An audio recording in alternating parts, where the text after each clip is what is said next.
Welcome to the High Income Business Writing Podcast, helping you propel your writing business to a whole new level. And now, here's your host, Ed Gandia. Hey there, welcome to another episode of the High Income Business Writing Podcast, the number one podcast for business writers and copywriters who want to earn more in less time doing work they love for better clients. With well over 1 million downloads from listeners just like you across 101 countries. Last month, I had the pleasure and honor to keynote the Content Byte Summit in Sydney, Australia, along with my friend and colleague, Jennifer Goforth Gregory. So I keynoted on the first day, Jennifer keynoted on the second day. It was a fantastic conference, truly top-notch, high quality, excellent speakers, outstanding topics. And we just knew, Jennifer and I, by the end of the first day, that we had to record a joint podcast episode to share our biggest takeaways from all the information-packed sessions. She came up to me and said, "Oh my gosh, we have to capture this somehow. We really have to do this." And I said, "You read my mind. Let's do it." We even set a date there and we just met. And in this episode, Jennifer and I are going to do just that. We're going to discuss some of the many highlights from the conference. We get into lots of different things. The importance of defining your ideal client, why charging for your insights and ideas is so critical today, and some thoughts on how you could do that, how you can get started. New perspectives on AI and its role in our work as writers and marketers. Why you must get clear on your business non-negotiables. The importance of asking clients and prospects tough questions, and just much, much more. It was a lot of fun to compare notes with Jennifer, see what resonated most with each of us. And I'll say this, we had very little overlap, which is surprising and actually kind of cool, because then we got to cover a lot of ground in this episode. I think you're going to walk with some useful ideas and perspectives from the conversation. I hope you enjoy it. Make sure, by the way, to check out Jennifer's blog, The Content Marketing Writer. And in the show notes, I've placed a link to an episode from the Deliberate Freelancer podcast with Melanie Paget Powers, who also did a recap of the conference. She was a virtual attendee, and I thought she did a fantastic job of summarizing some of the key points. So I hope you enjoy it. Jennifer, great to be here with you. We meet again. We meet again. And we're both on U.S. soil. Both on U.S. soil. So a little bit of background for anyone who's wondering what we're talking about. Jennifer and I have known each other for a long time online, right? Maybe 8 years or so. And we finally met. We had to travel all the way to Sydney, Australia to meet in real life. Yes. So I'll meet you in Germany next time. We'll see. Even though we live like 5-6 hours away from each other, drive time. Correct. So. And I know I've been in Atlanta a few times in the time I just, it's funny. So it was great to meet you in real life and your son and hear your talk and get to see you in action. Yeah. So we just came back from the Content Byte Summit in Sydney, which was absolutely fantastic. We had a blast, not just because of all the sightseeing we got to do, but because the content was superb. The content, the people, the networking. And Jennifer and I talked over there about doing a recap, a bit of a summary of what we learned, some of the highlights of the conference. Many of you weren't able to attend either live or virtually. So we wanted to just kind of tell you a little bit about what we found really useful. And this is really hard, wasn't it? We can't do like 4 hours of this. I think we could if we wanted to, but we were trying to kind of limit it to the things that maybe we had an hour to talk about, we would focus on. Right. And if they offer it again, I recommend anyone that's in the area to go, and anyone who can't go to do a virtual ticket. I've attended a lot of writing conferences, and this was by far the best in terms of content and in terms of just the friendliness. Everyone really got along and was very open, and I made so many great new contacts and friends. It was just an absolute fabulous experience. Lynn and Rachel, I cannot say enough about how hard they worked and how welcome they made both Ed and I feel, and really gave us the setup to be successful. So if you haven't listened or don't listen to their podcast, The Content Byte, you should add it to your playlist. Yeah, they're fantastic. wonderful people, so hospitable. And you should know, like, they're not even know we're recording this podcast. So this is not like part of the deal. Like, we have to do post-event publicity, nothing like that. I haven't even told them. We just felt compelled. I mean, at like halfway through day one, I think we said, oh my gosh, we got to do a recap of this thing. So yeah, I agree. I think if they do this again, people should seriously consider doing a virtual ticket if you're in the US and can't make it to Sydney. So quick thing about Australia, because this is my first time there. I know this is like number 4 for you because you're, a world travel. You're an international woman of mystery. But this is my first time there. And I got to tell you, I absolutely loved Australia. I think the country is, I only got to see Sydney and then the Blue Mountains west of Sydney, but amazing, wonderful, such nice, hospitable people. Seriously, some of the nicest people I've ever met. And a beautiful city, beautiful country, clean. Yep. Right. Safe, diverse. I was walking around by myself at night. I didn't even think about it. And I was like, maybe I should do this. My husband's like, it's Sydney. It's fine. Yeah, I know. We're used to, Chicago, New York, LA. It's like, no, you can't be out there in the middle of the night. So I can't wait to go back. People ask me, I told them I would go next week. Seriously. I agree. I think Australia is worth every hour and every mile of travel. It's a long way, but it's worth it. We went to Tasmania for a week after. And if you ever get a chance to go to Tasmania, I highly recommend it. It was probably the most beautiful place I've ever been. And the people were even friendlier, if that's possible. Wow. Yeah. My son had an amazing time. I took my 20-year-old and he didn't want to come home. So it's going to be hard to top this trip. We take a trip every year typically, and that's going to be very difficult. But yeah, so let's get into some of the highlights. And why don't we start with you, Jen? Tell us, what was one of the things that really stood out for you? So the first one, I'm going to start with your keynote, Ed, because it was really amazing and it really shifted my mindset. So Ed gave a lot of information about how to improve your value as a freelance writer. And one of the things that really stood out to me was that you recommended not calling strategy. You had 2 reasons. One was, as writers, and I do this myself, I thought that I wasn't really qualified to do much strategy because I don't have a degree, I don't have experience. And you said that also when writers do present it to clients, they often get shut down when they call it strategy. So one of the things that you suggested was to, in our conversations that we already have with our clients, to look for ways that we can add value, such as brainstorming, creating ideas, creating roadmaps, and then creating a content strategy and a plan. And that really resonated with me. I also thought of, you listed other ideas, which is a content audit and a white paper plan.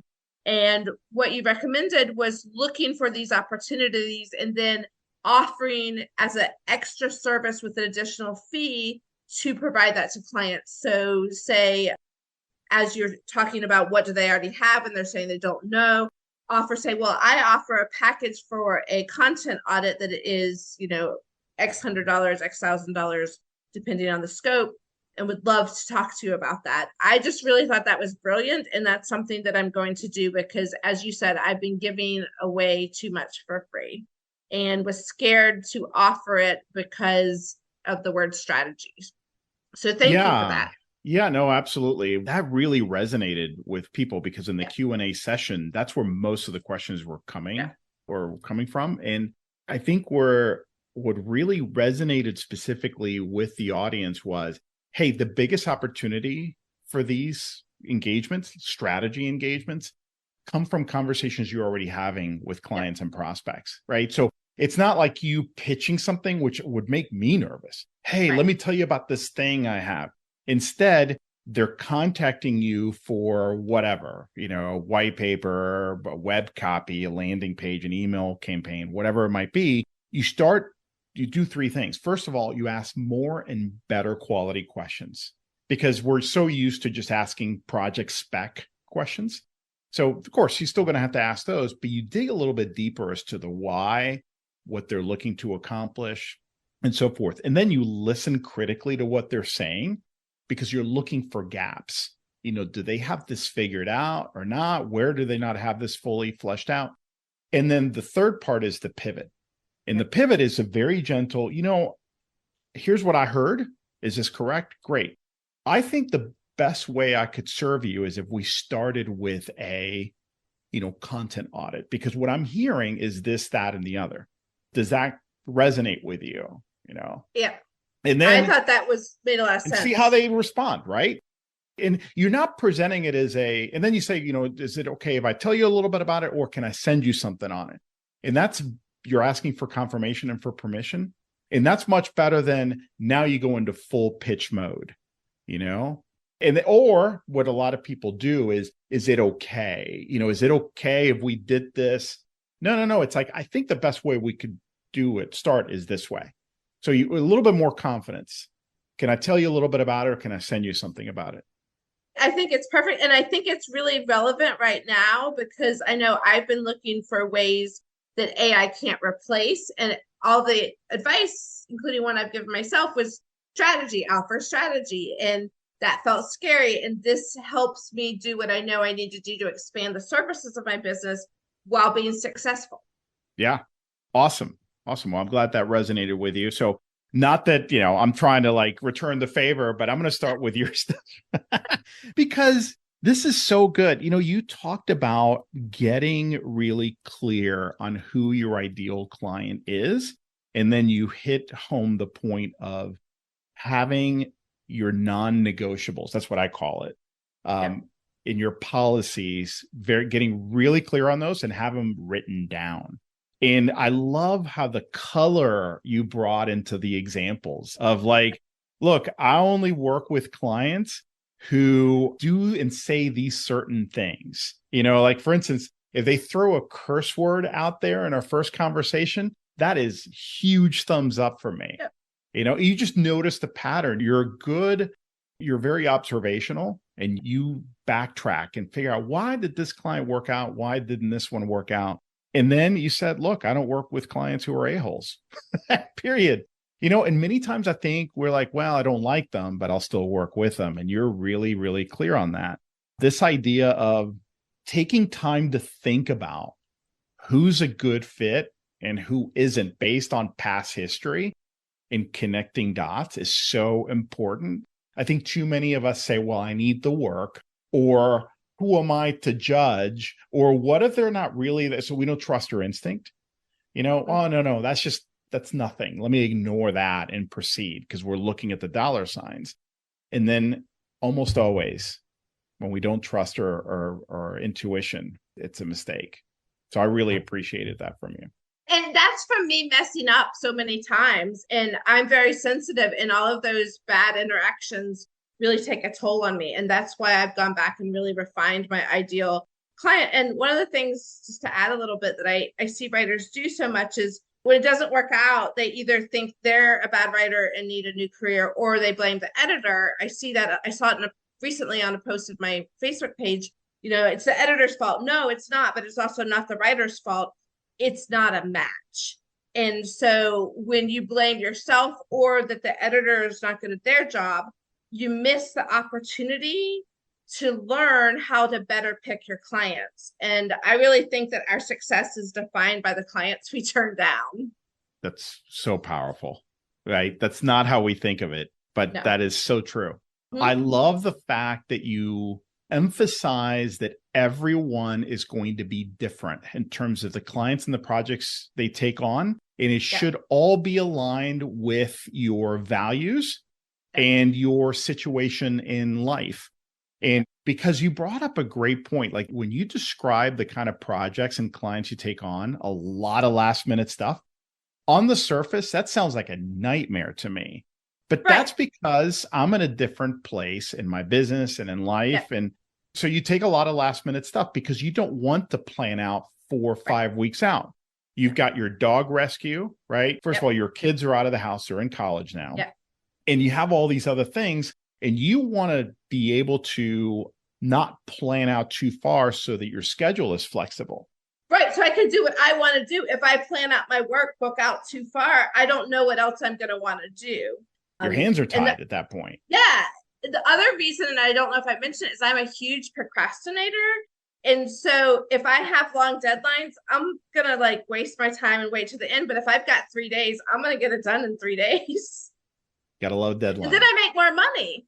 And you make a really good point that, and I used to think I was weird and I was doing it wrong, but you have to have the confidence to do what works for you. And I often feel like the odd one out in the freelance community, especially when there'll be posts on Facebook pages and I'll be like, yeah, I'm the only one that does it a different way. And that's okay. That's more than okay. That's what we have to have the confidence to do it our way. And that's where we really see the success. Even if it's a nightmare to you, I was causing myself so much stress by trying to do it the conventional way. But this is why it's so important to understand what an ideal business is for you as an individual. Because honestly, this is really key. If you don't know that, you don't know what advice to take on from me, from you, from other people. You know what I'm saying? It's almost like, so I read about this recently about investment strategies. There's no one investment strategy that's best, because it really depends on you, your values, your goals, your place in life, right? Where your stage of life. Yeah. And, something in my work for my friend who does day trading will not work for me. I don't have the time, the patience, the energy to do that. And he is not interested in my strategy because that's not where he is. He's 10 years older. And there's no such thing as just basic advice for everybody that fits every single business.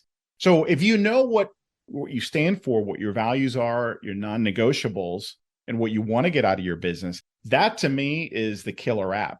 If you know that, then you know what to take and what to ignore. You're so right, because I used to take this, keep your work and personal separate, have set office hours, create a project plan for your work.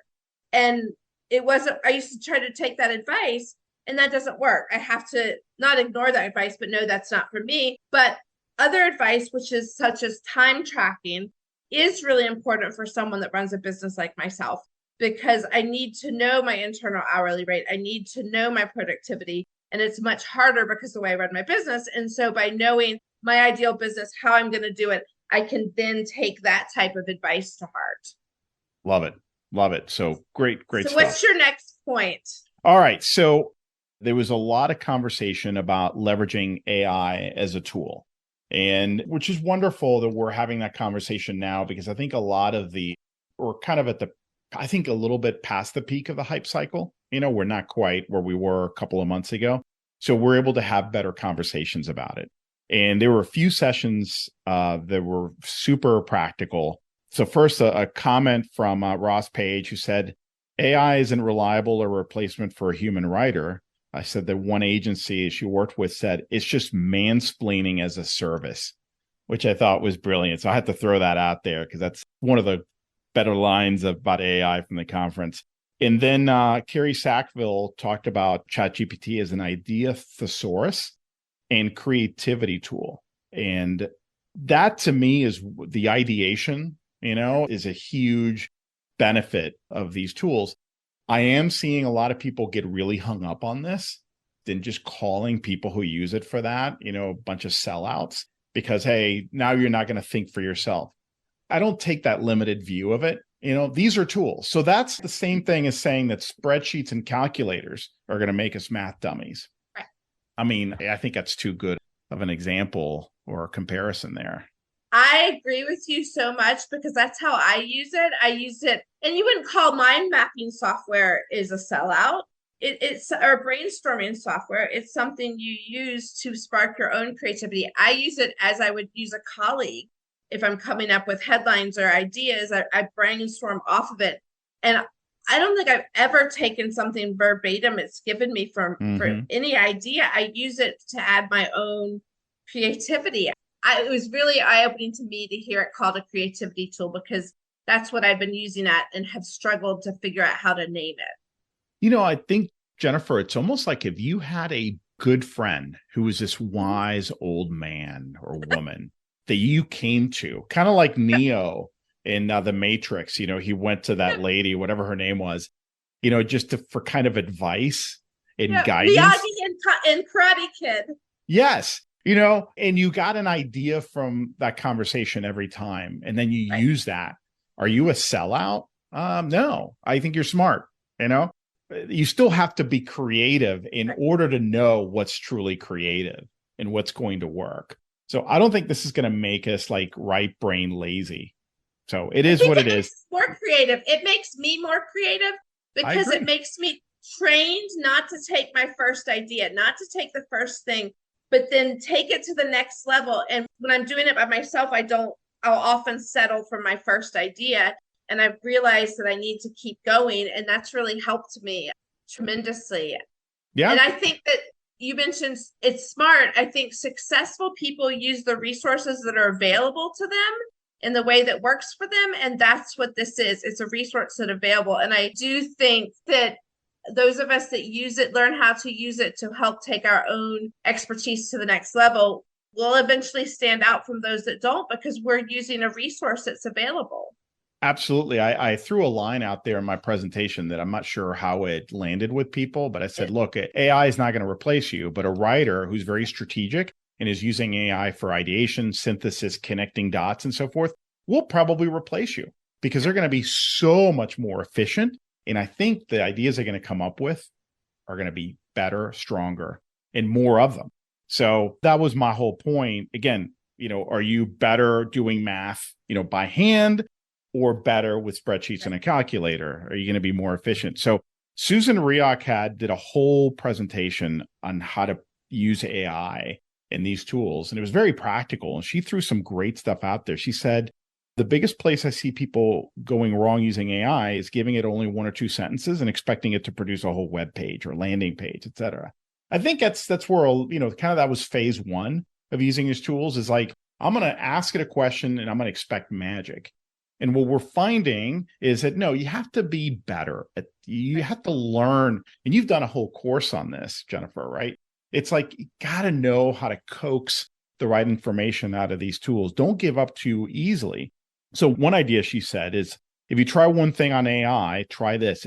So ask it to explain this to me as if I were 10 years old, and it's so good at giving you those kinds of answers. So idea and information synthesis, summary. One thing I learned from you, Jennifer, was, hey, you're not really sure if the logic in this article or piece is right. Let me throw it out there and say, look, here's what I've got. I need you to give me an outline of this because it's easier to look at the outline and see kind of the logical fallacies in an outline than it is in a draft, right? So things like that are really powerful. And hashtags. Hashtags, yeah. Totally. I might be in love with the hashtag. It might have changed my perspective on social media.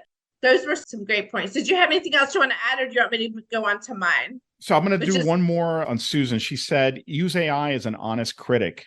It can give you objective point of view and constructive feedback. Use it to check for logic gaps, which you just talked about, grammar, of course, consistency with tone or voice if you write for different clients. That's really powerful. Ooh, I hadn't thought about that one.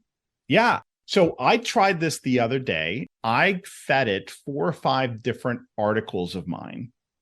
Okay. And I told it, here's what I'm going to have you do. Okay. And then I said, now I want you to write a style guide. Tell me what you see in common among all of these articles, because I wanted to create something that if I wanted to train someone to write for me, they would be able to do that. So I gave it each of these articles and it was able to give me a style guide for each one. And then I said, all right, now combine them all. I want a style guide for basically what you've been seeing, across these 4 or 5 articles. It's really good at that. That's a really good use. That's not something I had thought of till you mentioned it. Well, it wasn't my idea. I forget where I found it. Still a good one. So my next point is related to yours. So back in January, earlier this year, a lot of people, present company excluded, was saying that, freelancing was dead. We were going to lose our jobs. And both you and I were pretty adamant that that wasn't going to happen.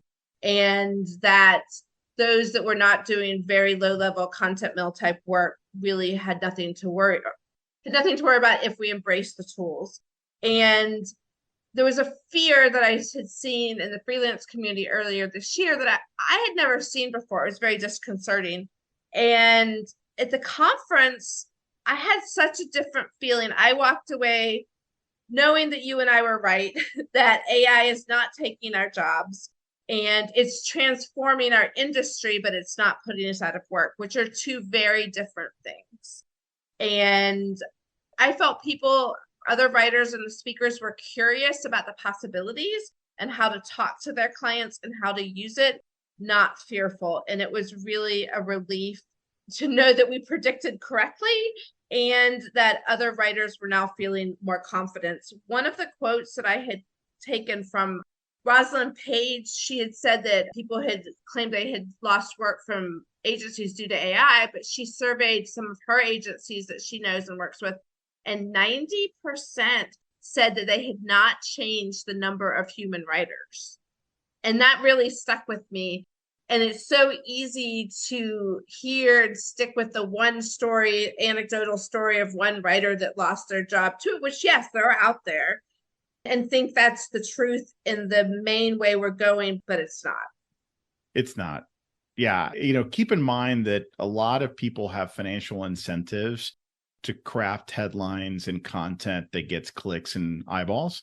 And I think we saw a lot of that because this is a dream come true for them. And I'm not saying that all of that was, garbage and clickbait, but there was a lot of that and it got people really freaked out. They did their job well. If that was their job, they did a really good job. They totally did. I think what we're going to end up seeing, this reminds me, I've talked about this ad nauseum, but it was like the whole e-commerce. What was it? Like e-commerce versus bricks and mortar. Mm-hmm. Like the argument that now that when Amazon was really growing rapidly in the early 2000s, that's the end of brick and mortar. We're not going to have brick and mortar. And look at it today. What we have is really a hybrid model. Yep. So I think that's where we're going to end up. What exactly that looks like, who knows? At the same time, I say, look, I find that a lot of writers are still being like really, really defensive. And, but ChatGPT can't do X or, Bard can't do Y. I would still be cautious because you can't judge it based on what you're seeing today. This is only going to keep getting better. Having said that, I'm still very optimistic about the limits of these tools. So yeah, it's kind of a balance, right? All right. So I wanted to shift gears a little bit to a theme that Lindy Alexander and some others were really kind of hitting on, which is the idea of mustering a little bit more courage to talk more about money and to think about money in your business. And, one of the things she talked about, which is Lindy said, look, knowing your internal hourly rate is so important because you don't have to have that mental anguish every time along the lines of, I don't know what to charge or, what they're offering me. Is that going to be enough? If you know what your average internal hourly rate is, and your goals for that, it's a measure. You're not going to quote that. You're not going to reveal that, but it's a decision-making tool. And she was really big on that. And I thought that was really powerful because I don't think a lot of writers know what their average internal hourly rate is. I was so glad to hear her say it because I've been saying that for years and I believe it so strongly, because so many people think that, if they have a project that's $1.50 a word, that they're making a lot of money. But some of my lowest paying projects have been in that range, while some of my highest paying have been in the 50, 60, 70 cents a word, because it's how long it takes you and what's involved. So I think that knowing your hourly rate is the only way to make accurate business decisions based on money. Absolutely. She also talked about, again, this is the recurring theme here, was courage. Yep. Talking about money in every first call with a prospect, right? And every discovery call. She said, look, can I get a sense of your budget? My question that I've memorized, because I'm a big proponent of however you're going to ask it, memorize it and ask that way every time, because you're going to be nervous. Yeah. And if you're nervous, you don't want to make it up. So mine is, what kind of budget are you working with? So, hers was a little different, but it's still the same thing. Whatever you feel comfortable with, you got to ask that. I recommend you ask it toward the end because you need to build what I call value context first, and then you talk money. But oh my gosh, I would say that 75% of writers leave a discovery call without having talked about money. And then you're going to spend all this time thinking through the project, putting a proposal together, only to find that you're miles apart. Big mistake. And I take a little different approach. I do it in the email before I'll even get on a call. And I just get a range, because I agree with you that, you want to leave the fine tuning to the end. But if they only want to pay $100 for, a 1,000-word post, I'm never going to get them to $1,000. No matter how much of a value I add or I bring, we're just too far apart. So, and I've had that happen a few times, and I'm not good at negotiations. So I've unfortunately taken some things I shouldn't, because I now like them and they're my friend and I want to have a beer with them. And so I can't tell them no. So I do that email partly because I am braver behind a keyboard. And I think that's fine. I think that's fine, because you're in that email, you're still talking kind of range.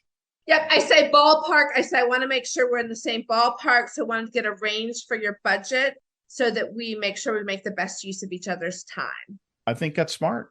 Smart. So you're still not talking specifics. Another way to do it, which is kind of the approach I took, was having copy and messaging on my website and my social media profiles that made it very clear that I'm not going to be the cheapest, and I know that sounds odd, but, there comes a point, many of us reach a point where, if you don't do that, you're going to have to field a lot of inquiries that are not going to be a fit. I would rather risk turning somebody off with some of that language than waste a lot of time with inquiries that are not a fit. I do the same thing in a different way. I get very little, you're too expensive. It only happens occasionally. Because if you look at my website, my LinkedIn, and my past clients and current clients are IBM, Microsoft, Google, and Adobe, I'm not going to be cheap. So it's very obvious. I position myself that way, and that helps. It's the same concept as making yourself look expensive. Yeah. So this person's not going to write, $50 articles, essentially. And I have people be like, when we start talking budget, they're like, I know that you charge upper range rates because of your client base. And I'm like, correct. So that works. If they're paying attention, and not everybody does, they will know that. One last thing I wanted to mention about Lindy, because we're on the topic of courage, is that she was a big proponent on following up like crazy with your prospecting emails or LOIs. And I think somebody asked her, well, how many times do you follow up? And she didn't have a number. She said indefinitely.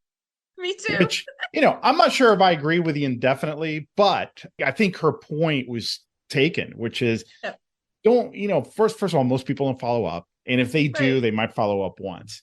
It's like, man, the money is in the follow-up, and I'm a huge proponent of that. And I'm glad that she said that. Yeah. I say I follow up until they hire me or tell me to go away. I love it. Yeah, I agree. And I often tell people, if you're not going to follow up, you shouldn't bother to send it out. It's a great point. Yeah. What are the chances that they have something right now? Because that's what you're looking for. It's timing. It's the intersection. It's all about timing. And when you follow up, it's because people often say, I don't want to follow up. If they wanted to hire me, they would have from the first one, but they didn't have a need. And so when you follow up 3 weeks later, their favorite freelancer may have just left, or they got a new project, and clients go with who's top of their mind, top of their inbox. And when you follow up, you increase the chances of hitting the luck of the timing. Amen.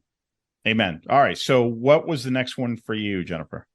So I'm going to riff off what you said about the negotiations, the money. Mine was about Jack Taylor said that it's worth thinking about what a project is worth to them, not what it's worth to you. And that really resonated with me, because I've been pretty honest that I'm not a good negotiator. And I easily fall back into the trap of thinking about hours, thinking about time, and we really need to think about volume. I do a lot of high value work for clients, case studies, white papers, and I need to remember to think that they can be getting, huge $100,000 sales off of the work that I'm doing. And so it's not the hours, it's the value. That's something that I need to continually remind myself of. And Michelle Bowes said a great quote that I really liked as well. The good reminder about money isn't a dirty work. It's completely fine to talk about it. We're not running charities, and your clients know this. This is a business. They know we have to earn a living. They're used to paying for services in their own life and their professional life, and they get paid themselves. So it's okay to talk about it. It's okay to say no. It's a business. And that's really hard for me and something I have to continually remember. And I think not to gender stereotype, but a lot of women I talk with have that struggle, and it's something that they have to work on. And I've seen a lot of studies where men will ask more than women, and we have to remember I try to always negotiate, ask for more. The worst they're going to say is no. And asking for $50 more an article, couple dollars more work an hour, if you're going out, really adds up over a 5-year project. The other thing that I had never thought of that I am going to do was, let's see who said it. Sally Wright said to put clever clauses into your contract. I'm not good about asking for money, and something I have to remind myself and work on. So she says to put it in your contract. So saying every year my rate will be reviewed and renewed annually and be increased by X percent. So it's already there. You don't have to have the conversation. You've already had it. To me, that is brilliant. And I think any other negotiation challenge freelancers should, this comes up to a point I was talking about, put in systems that work, and putting it in your contract. You just remind them of the contract. That's actually common practice in some industries. Is it? So, oh yeah, yeah. Price increase and built into a clause in the contract. So, but I'd never thought about using it here. So I agree with you. I thought that was brilliant. This is another reason to look, we are in business. Yeah. And I'm kind of a business geek. We should be reading business books, business strategy books, listening to podcasts about business strategy and marketing strategy, because some of the best ideas I've ever had that have worked really, really well in my business have come from other industries. Yeah. And I just felt, well, that kind of works there. And some of them didn't work well when I implemented them, but many of them do. So sometimes it's not good to do exactly what your colleagues are doing, because that's the way that it's always been done.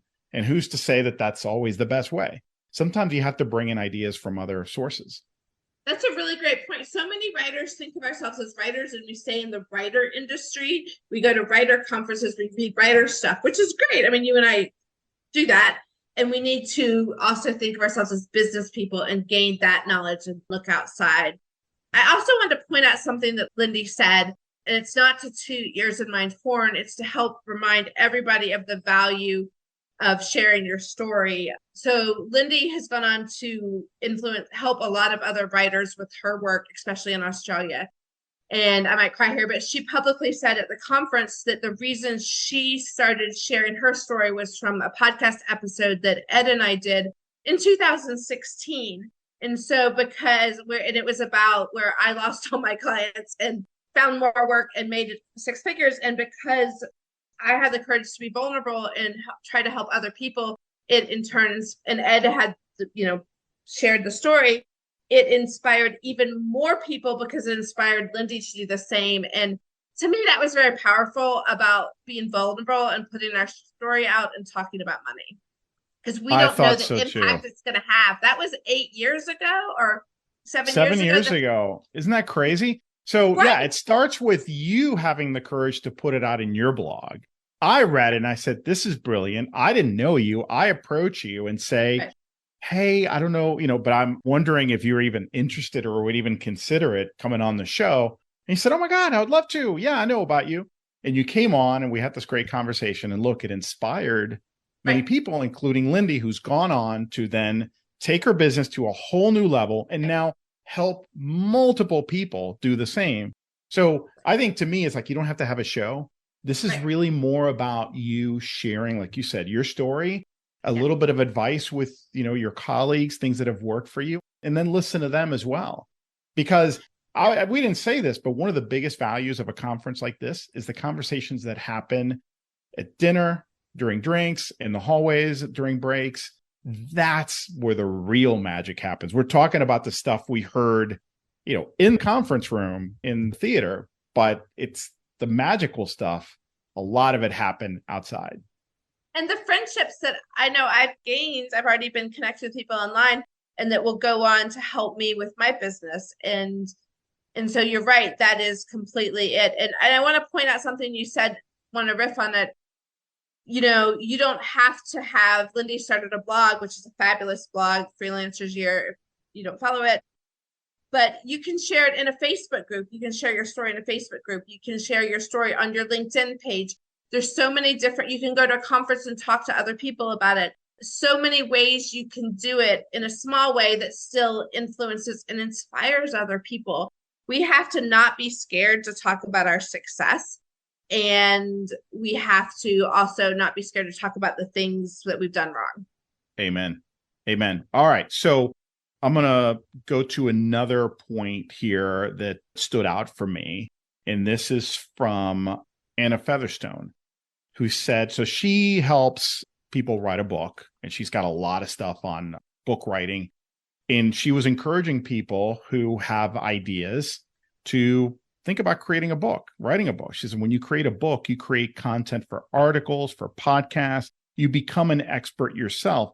And you also have to write the first book to become better at writing the second, third, and fourth. So much in there, but a couple of points that I wanted to emphasize is I tell people this all the time, which is interesting that they don't believe me because they're writers. I tell writers, look, the more you write about your ideas, your perspective, etc., the more ideas you get. Yeah. The clearer you're thinking, the better you will be at articulating some of these things to your clients and prospects. And so, for instance, I mentioned earlier how you have to ask better questions and think more critically about what clients and prospects are saying to you. And you need to pivot that conversation if you see a gap where you think you can help them with quote unquote strategy. The way you're going to get better at that is not just by practicing, but it's also by getting really clear on your ideas, and you get clear on your ideas by writing them. So whether it's a book, a blog, a podcast, I like the idea of a book because a book there's a formality to it and a certain discipline you have to develop to get all these ideas together in a cohesive way. But yeah, I thought that was brilliant. And as scary as it sounds, I mean, look, we're writers. I know it's harder to write your own stuff, but I think it's something worth considering. And one thing it will do, because this kickstarted my whole coaching and courses business, is it gives you an unfair advantage. When you've written the book, suddenly, even today in the world of self-publishing, you're still seen as the expert. Jennifer, you wrote your book, and people are still, well, how many years ago was that? It was 5. I need to update it. We're bad about doing our own stuff, but yeah, it still sells a couple copies every day. And it was a self-published book 5 years ago. But I use it with clients when people ask about my experience. I will mention it. And they're like, oh, wow, you must know what you're doing if you wrote a book that people read. It gives you an unfair advantage. You're seen as the expert. You're now more attractive for guesting on podcasts and getting asked to speak at a conference, right? You're right. That would have happened. And I also think I've been no secret that I wrote my book kicking and screaming, and I didn't want to do it. And because I didn't feel that I had enough expertise to share, and because I'd made so many mistakes. And I think that that's actually the reason why it's been successful and well received, is because I was willing to be human. And so you don't have to be the world's most experienced person on a topic. You don't have to be the world's leading expertise. You just have to be willing to share it in a way that resonates with people. The biggest value, I think, is going to be putting yourself through the process and getting it done. Yeah. Than how many copies it sells or whatever. And by the way, a book doesn't have to be 300 pages. No. It could be a 100-page book, which you self-publish on Amazon. That's good enough. You could still tell people I'm a book author. Like, I wrote a book, it's on Amazon. That's still impressive. And again, that's going to help you more than anything else. So cool. Yeah. All right. So Jennifer, anything else on your end? I know you had a couple other ideas that stood out. Yes, Ed. I think that Raquel Collard's comment about looking for ways to automate your process really stuck out for me. That's something I don't do very well. In fact, I do it terribly. And it really stuck with me. It was some email marketing, workflow automation, social media scheduling. I do that, review automation. I realized that I'm not even using Calendly to challenge my schedule to schedule appointments. And it's really something I need to do, as well with maybe even integrate something within my website so clients can book a meeting with me directly online. And it's something that I had stayed away from because I wanted the personal touch, but I realized that that's the way business is done, and it will help me save time and possibly even get more prospects. So that's an area, it's on my list of things that I need to look at how to do, which is ways to add more automated processes to my business. Simple things. And we have such amazing tools these days, for that I've seen people go overboard with it. So, you can take it too far, but I agree. If you have very little to nothing, there's some really nice quick wins, low hanging fruit. Calendly I'm not in danger of that. All I do is I use automation for my marketing, for my blog and my newsletter.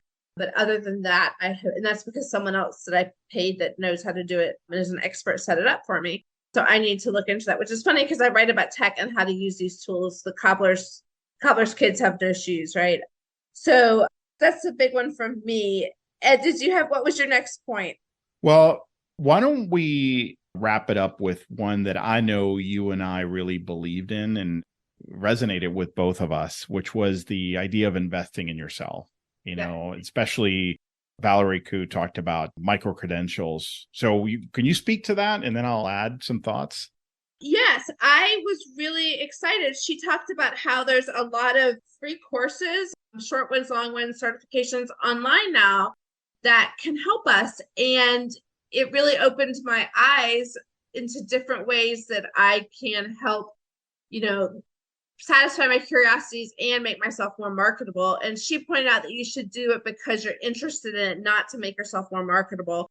And usually those go hand in hand. When you do something that you're interested in, it does make yourself more marketable when you do it for the right reasons. One of the things that she pointed out that I had overlooked was topics that you write about. So looking for classes on cybersecurity would be something that I've looked into. There's some great, and I don't need to get into the depths, but I found like an overview class on LinkedIn Learning that looks perfect for me. It's 45 minutes. I think it'll really help. And if you want to go deeper, there's even, intro to cybersecurity certification on LinkedIn that I could get. I used to be a UX designer in my past life and have been wanting to go into UX writing, but wasn't quite sure how to quantify that experience since it's, 20 years old to now.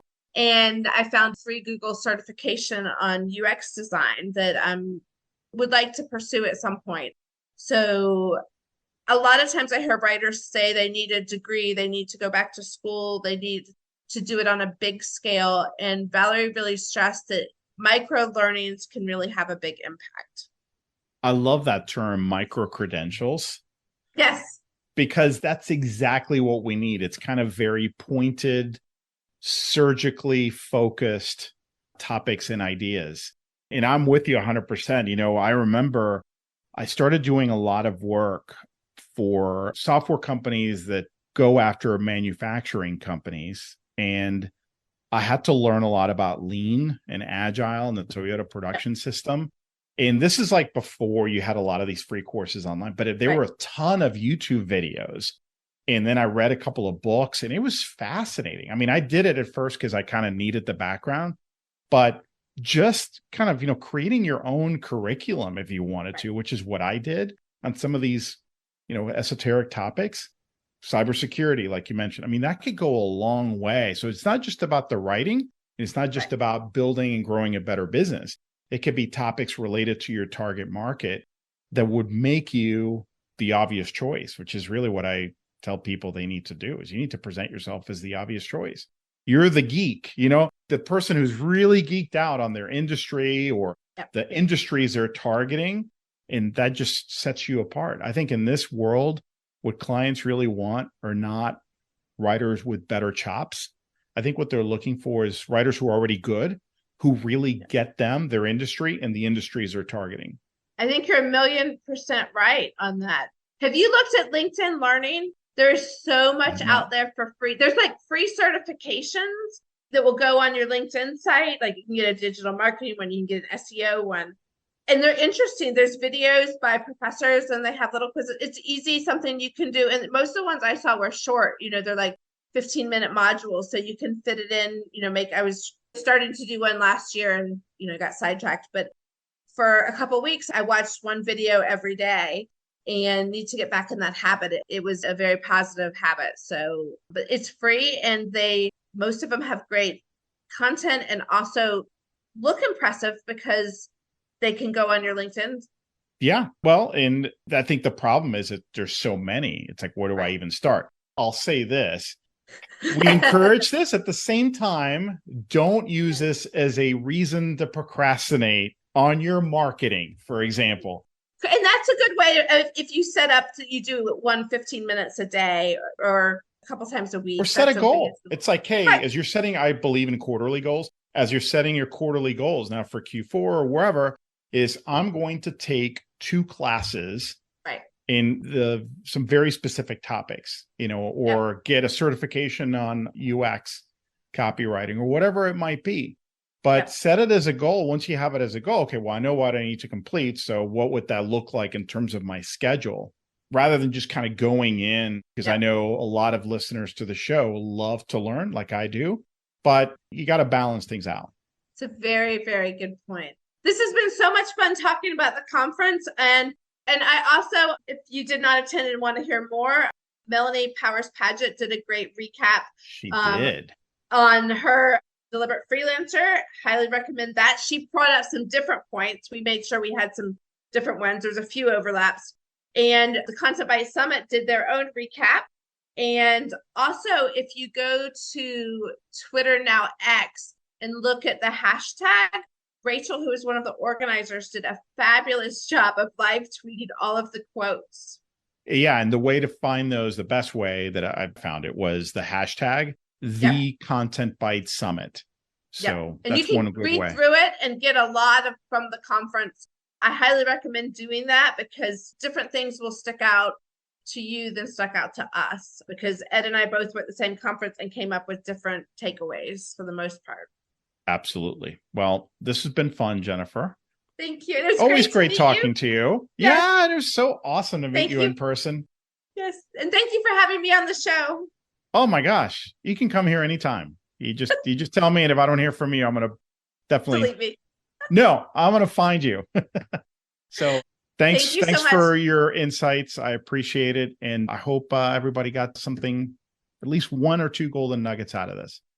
Yes, I do too. And I hope that everyone listening also does the next step, which I often overlook, which is go back and take it to your business and put it into action. Well said. Take care, Jennifer. Well, that's it for today. I hope you enjoyed the episode. And just a quick reminder to grab your free copy of my latest book, Earn More in Less Time, The Proven Mindset, Strategies, and Actions to Prosper as a Freelance Writer. You can get your free copy at b2blauncher.com, where you will also find the detailed show notes to this and all my other episodes. Enjoy and have a great day.